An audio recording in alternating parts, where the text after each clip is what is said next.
नमस्कार दोस्तों, बादल आईएसडी क्राइम स्टोरी में आपका एक बार फिर स्वागत है। दोस्तों, अब तक आपने इस चैनल को सब्सक्राइब नहीं किया है या फिर बेल आइकन नहीं दबाया है तो प्लीज़ सब्सक्राइब कीजिए, बेल आइकन दबाइए ताकि आपको इस चैनल पर आने वाले खबरों के बारे में जानकारी मिलता रहे। दोस्तों, आज की खबर यह है कि दिल्ली हाई कोर्ट ने पिछले साल जो दंगे हुए थे उसको लेकर टिप्पणी की है। दिल्ली हाई कोर्ट का कहना है कि जो भी दंगे दिल्ली में हुए वो सुनियोजित तरीके से कराए गए थे, इसकी साजिश पहले से तैयार की गई थी। यह टिप्पणी दिल्ली हाई कोर्ट ने जो दिल्ली पुलिस के हवलदार हैं रतनलाल की हत्या के आरोपी मोहम्मद इब्राहिम की जमानत याचिका पर सुनवाई करते हुए कहा।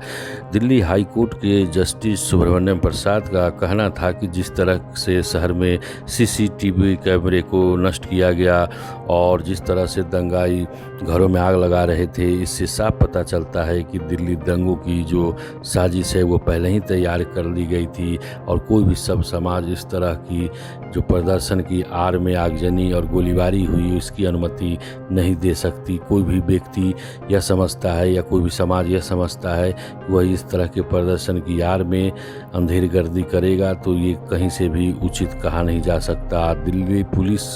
पर जो जांच है उसको लेकर पूर्व में करकटडुमा कोर्ट ने बड़ा तल्ख टिप्पणी की थी और पुलिस के जांच शैली पर सवाल उठाया था, लेकिन अब दिल्ली हाई कोर्ट ने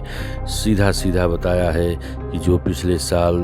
नागरिक संशोधन कानून विधेयक के आड़ में जो दिल्ली में दंगे किए गए वो सुनियोजित थे, इसकी साजिश रची गई थी। और इस टिप्पणी के बाद जो बीजेपी के नेता हैं कपिल मिश्रा, जिन पर एक वर्ग खास आरोप लगाता रहा है कि इन्हीं के रास्ते खुलवाने के जिद के कारण दिल्ली में दंगा भड़की, वो कपिल मिश्रा का कहना है कि यह बात अब साबित हो रही है धीरे धीरे कि किस तरह आतंकियों ने दिल्ली को दंगों की आग में झोंकने के लिए आगे आए थे और वह जो बात पूर्व में कहे थे वो उसकी यह अब कोर्ट ने भी पुष्टि कर दी है। बीजेपी नेता कपिल मिश्रा ने साफ तौर पर से कहा है कि दिल्ली में जो भी दंगे किए गए वो सुनियोजित थे। वो पूर्व से भी कहते आ रहे हैं कि दिल्ली में दंगे सिर्फ एक दिन में नहीं हुए थे बल्कि एक इसकी रूपरेखा तैयार की गई थी और फिर योजनाबद्ध तरीके से इस दंगों को अंजाम दिया गया। गौरतलब हो कि पिछले साल जो दंगे हुए थे उसमें 55 लोग मारे गए थे, जिसमें हिंदू और मुस्लिम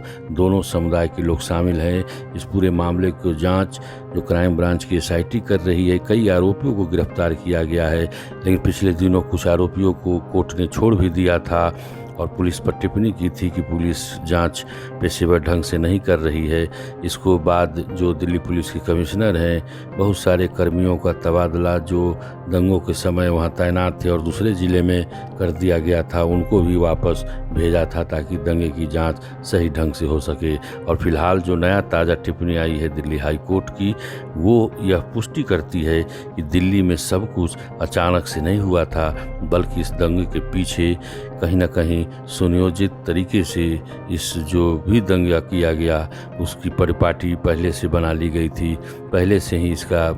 जो भी एजेंडा था उसको सेट किया गया था और इसके बाद जो दिल्ली में दंगे हुए ये काफ़ी दुर्भाग्यपूर्ण थे। आज के वीडियो में बस इतना ही। दोस्तों, एक बार फिर कहना चाहूँगा इस चैनल को सब्सक्राइब जरूर करें, बेल आइकन ज़रूर दबाएं ताकि आपको ताज़ा तरीन खबरों का नोटिफिकेशन मिलता रहे। आज के वीडियो में बस इतना ही। आपका बहुत धन्यवाद।